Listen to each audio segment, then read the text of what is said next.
Repair. Tommy Curran, how we doing today? That was a tremendous segue. Speaking of guys we can just put right out there. Yeah, that's exactly right. It wasn't the best one I've ever had, but I came up with it right on the top there. Happy Halloween, Tommy. Happy Yankee Elimination Day. It's a high holy day around these parts. How are we doing today? Everything's perfect. How about you guys? Doing great. It seems as though Drake Maye is progressing pretty quickly through this concussion protocol. Any word on if they expect him to play this weekend? Do you expect him to play this weekend? Just based upon, Christian, the way he's trending, I would kind of expect him to play using Brock Purdy, who suffered a concussion earlier this year, kind of as a guide. He sustained it on a Monday night, and I think he was ready to go on a Sunday, having been cleared on a Saturday. So while Maye might not be able to take part in all the live reps, say today and tomorrow's kind of a different day usually around the NFL for teams who are preparing for Sundays. It's more of a special teams day, but I would, and again, it's not really even in the hands of the team, so you can't ask anybody and say, do you think he's going to play? It would be hypothesizing because you don't know how he's going to feel. But based upon the trending, I would say more likely than not that he would play, but don't hold me to that. Would you have any, if it were your decision, I know it's not, you're not a doctor or a coach, so it really removes you from the situation, but if it were your decision, would you have any trepidation playing him even if he is cleared? Would there be any, I'm going to be extra cautious and not play him for an extra week? Absolutely not.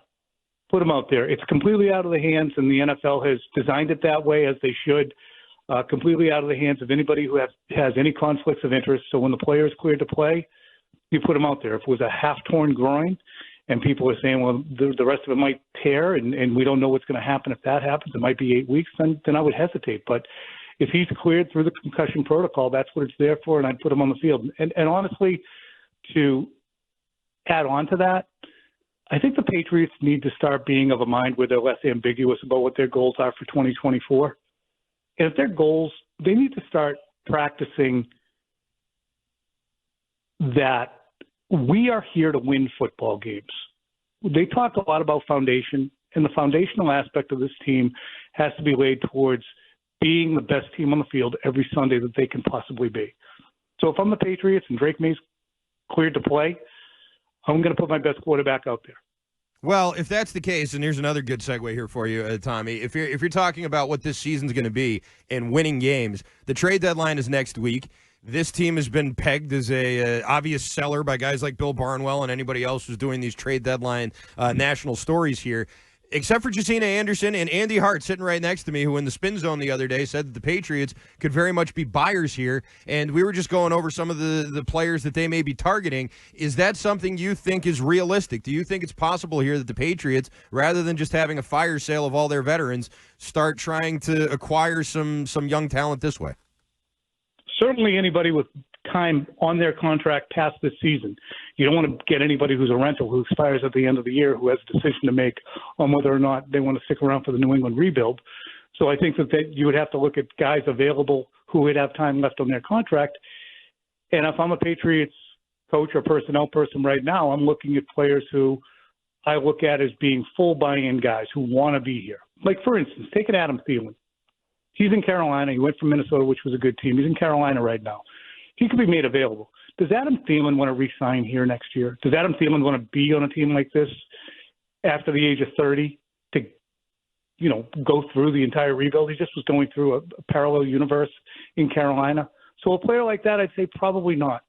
So I would imagine that their pool of candidates is probably pretty small. Additionally, to be realistic, whether it's Kendrick Bourne or KJ Osborne or Devon Godshaw or Jonathan Jones, who I like a great deal, Jonathan Jones, I don't know how the Patriots' culture gets better, except for KJ Osborne, in moving on from those guys. So KJ Osborne, if somebody wants him, awesome. That's great. And I do think he's a professional player, and he's caught up in a little bit of a bait and switch here. But other than that, I wouldn't be a seller necessarily either, just to sell. So you mentioned a couple of the wide receivers. That was obviously a big talking point in recent weeks. What do you make of where that position is going? Do you think they're going to just trend toward, well, we got to put guys out there and just let them work through it? If Jalen Polk gets healthy and he's going to drop balls, well, he's going to drop balls, and we just got to work through it. Do you think that is part of the – because you said they should try to win games, but also there's value in getting these guys out of whatever slumps they're in catching the football. In Jalen Polk's case, 1,000,000%. What he's doing, as you saw during training camp, Andy, is uncharacteristic. He was not a guy who dropped balls. He was not a guy who you had questions about whether or not he was in the right place at the right time. They showed great faith in him. So I would put him out there, and I would pound the football to him and say, just get through it. We're going to keep coming to you. Don't worry about it. You're a good player. You're a second-round pick. Because there's a lot invested there. And he should be a good player. So I wouldn't bat an eye. But for the other guys, Kayshon Boutte, as productive as he is, he's probably a third receiver at best. So if he continues to be a pain in the ass, then make a decision on him at the end of the year. Verbally a pain in the ass. He's actually kind of productive, except for the drops last week. But I look at that room, and you wonder if they remain at ground zero from where they were going into this year. Do you still have to look at that room and say, we still have to fix the entire room? Demario Douglas and Jalen Polk can stay. Bourne can stay through the end of his deal. But we still have to continue adding at that spot in earnest, not just the big-time X receiver, but in earnest all the way through it. We're talking with Tommy Curran, NBC Sports Boston. Tommy, they got the Titans coming up this weekend. That's a team that had a ton of turnover in the offseason, brought in a lot of guys, traded for guys like Snead, outbid the Patriots for Ridley, really spent a lot of money in the offseason, didn't go just retaining their own players, and end up right in the same position that the Patriots are at 2-6. They didn't go for the quarterback. They ended up drafting a tackle, I want to say, in the first round. But in terms of a team-building perspective, would you consider their offseason a better offseason than the one the Patriots had? Is it a wash? Do you think that there's value in doing it that way versus New England's way? Where do you sort of stand on that? I'm a big believer in – it's a good question because I've been a big believer in building the team around the quarterback, getting it stable, and then having the quarterback parachute in. But I think with Drake Maye, and we've talked about this in the past on these calls, his mental makeup, his physical makeup, his resiliency, his professionalism are all things that I think are stabilizing for the Patriots. He's a better player than Will Levis, and the Titans are going to be right back in the draft looking for a quarterback again. Tennessee and their head coach, Brian Callahan, indicate that, hey, we're close. We're not that far off. It's just special teams and a couple turnovers.